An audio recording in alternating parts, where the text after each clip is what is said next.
Wait, you're sleeping there? While my brother and his wife are on a trip, I'm house-sitting with my niece at my brother's house.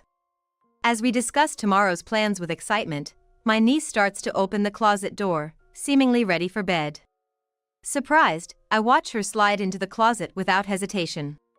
As I hurriedly grasp her arm, she looks up at me with a puzzled expression. I'm Lily.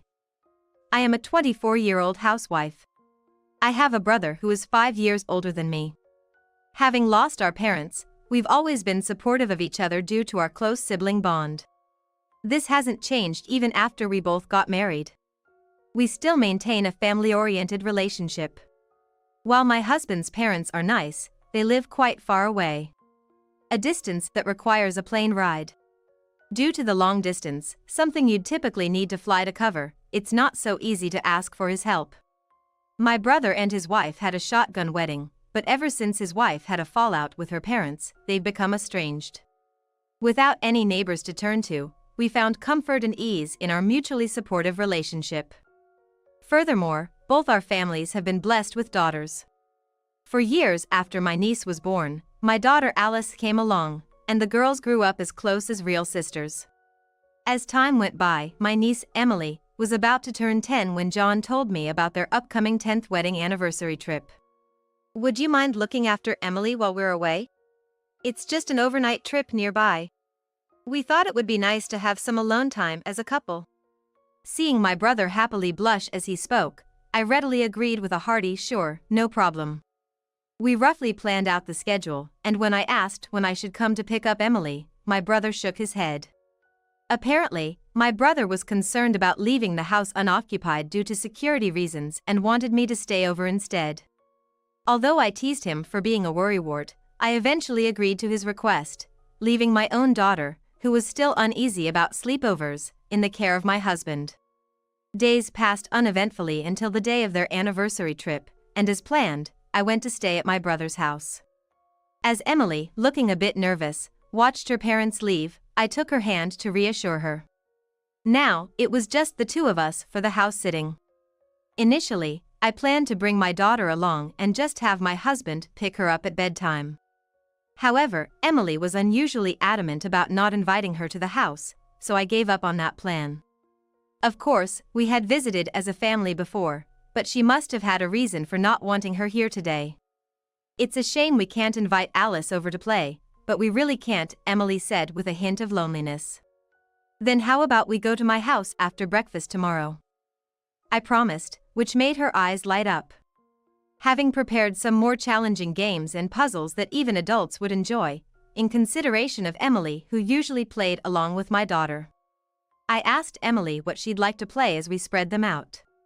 We spent time playing games and preparing dinner together. However, Emily seemed nervous the entire time, sticking close to me and frequently glancing around the room. At first, I thought she was just lonely or anxious without her parents around, but her behavior remained unchanged even after several hours.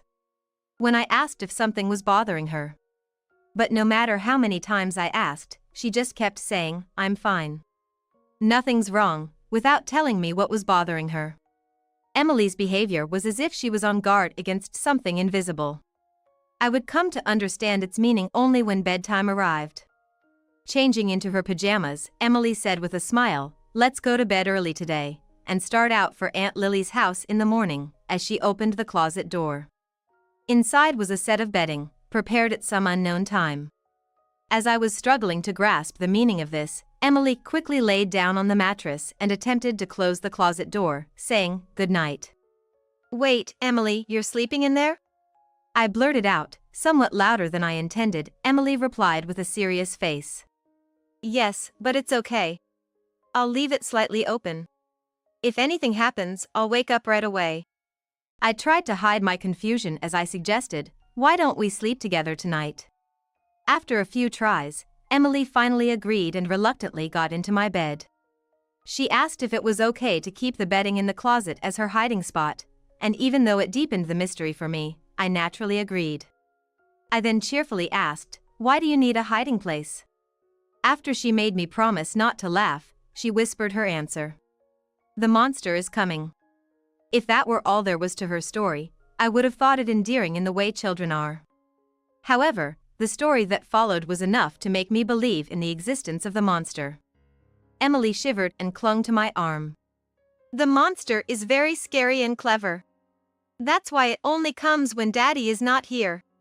Mommy says I can't leave the closet until she has driven the monster away.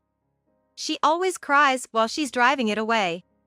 I tried to help her once, but it was too scary when it pounded on the closet door. Hugging the trembling Emily, I let out a sigh inside. This monster was probably real. It probably wasn't a ploy to get a night owl kid into bed. I was caught off guard by my sister-in-law's affair, and I didn't know what to do. If the monster was her lover, it wouldn't come to this house when she wasn't here. Still, Emily believes the monster comes on the days when her father isn't home. The evidence was that today, when my brother wasn't around, she kept asking not to invite my daughter over, and never left my side, always keeping an eye on the windows and the front door. Thinking of sweet Emily and my brother who trusts his wife made me angry at my sister-in-law, but I wanted to reassure Emily more than anything else. I squeezed her hand and smiled at her. It's okay because Aunt Lily is here today. The monster is smart, right? So, it might get scared and not come in because it sees a stranger. Also, your mom who's always targeted by the monster is with your dad today, so the monster can't approach her. Still not knowing the true identity of the monster, Emily's face remained clouded with anxiety, and as time passed, she began to fear the monster's imminent arrival. I managed to calm her down as she suggested hiding in the closet together by telling her she could talk to me about anything that bothered her about the monster. I hoped that by addressing each of her concerns one by one, Emily would eventually feel sleepy. However, after hearing another fact from Emily, I couldn't sit still and ended up rushing out of the house with her still in her pajamas. I quickly drove back home, explained the situation to my husband, and then he headed to my brother's house. I had my husband and his friends stay over there. Around 10 p.m. that day, when my husband and his friends had headed over to my brother's house, I received a call from my brother, who was on vacation, asking about Emily's condition. Did Emily go to bed? Forget about your husband and daughter and get some rest yourself. Make sure to lock the doors, okay? Good night. After asking about Emily, my brother's final words were to ensure I locked up and got some sleep. I was sternly told not to leave the house, and I struggled to keep my voice steady. After hanging up, I looked at Emily, who was sound asleep with my daughter, and pledged to drive the monster away. The next morning my husband, who had stayed overnight at my brother's house, came back. My body trembled with fear and anger as he told me what happened last night. Relieved that my decision from yesterday had been the right one, I spent the rest of the day at home with Emily and my family, waiting for my brother and his wife to come pick her up. When my brother saw us, he was quick to question why Emily and I had left the house during the night. Why didn't you guys stay at the other house? I told you repeatedly not to leave our home. What were you thinking, going back to your own place after agreeing not to? My brother's strong protest that I had broken my promise was met with a surge of discomfort. I coolly asked him how he knew we weren't home while he was on vacation. My brother then responded, I've given Emily a smartphone with a GPS function. His eyes were evasive as he answered. If that were true, then he wouldn't have insisted so persistently on the phone last night for us not to leave the house. It would have been easy for my brother to verify through the GPS that we weren't at his house. I suppressed the urge to confront my brother immediately and continue the conversation quietly, so the kids in the other room wouldn't hear. By the way, late last night 2 unfamiliar men showed up at your place. Who were they? Why would they come to a house that should only have Emily and me in the middle of the night? Intruders came? I'm glad you're safe. My brother's voice was trembling. But it wasn't out of fear for the intruders or relief that his daughter was unharmed. His gaze darted around as if carefully selecting his words. Hey, about those guys. I pressed my brother further, demanding to know who the suspicious men were. But my sister-in-law cut me off. Perhaps to prevent more questioning, she loudly called Emily over, insisting they leave. As Emily, who had been playing in the other room, timidly showed her face, her mother forcefully took her hand. Suddenly, my brother also changed his demeanor, saying, "I'm not forgiving you for this, but we're leaving for today." He started pushing Emily towards the door. My brother and his wife forcefully tried to take Emily, who clearly did not want to leave, back home with them. "What? We're not done talking yet." I tried to stop them, but they just ignored me, not even bothering to look back. Emily, resisting her parents, reached out towards me. I quickly pulled her towards me, sheltering her behind my back. "Hey! What do you think you're doing?" My sister-in-law raised her voice in surprise, letting go of Emily's hand, but I kept Emily behind me, away from my brother and his wife. They spat aggressive words at us and rushed over, fueled by anger. My husband and I were determined not to let them take Emily and managed to force them out of the room. At the front door, waiting police officers swiftly apprehended my brother and his wife. The police tried to calm the disoriented couple, who were clearly not expecting this turn of events. Understanding their predicament, my brother argued, "If you don't give us back our daughter, then you should be the ones getting detained." My sister-in-law added, "They took our daughter from home and locked her up here. Please save Emily right away." "You shouldn't be holding me back. I won't run or hide, so let me go," my brother shouted. Emily and my daughter, who had noticed the commotion and come out, were talking behind me, looking surprised. My daughter innocently remarked, "She doesn't seem locked up at all." I'm not sure whether my brother heard her or not, but he turned to Emily and commanded her to come to him in a strong tone. Yet, the severity of her father's demeanor scared her, and she refused to leave my side. My sister-in-law stood silently by the police officer, just watching my brother, not even trying to call Emily over. My brother, irate that things weren't going his way, was yelling in the entrance, completely restrained by the police officer. Seeing this, my husband pushed his smartphone in front of my brother's face. Noticing this, I told Emily and my daughter to wait once more in the other room and shut the door so they wouldn't hear the audio. After confirming this, my husband started playing a video he had recorded at my brother's house the night before, without uttering a word. Upon seeing it, the faces of my brother and his wife immediately turned pale. The video started with a key slowly turning in the lock of the house. It seemed they'd used a spare key. Two men quietly entered the room. The men, appearing in high spirits, greeted each other, mentioning my brother's name, didn't know we had company. "Hey, how much did you pay?"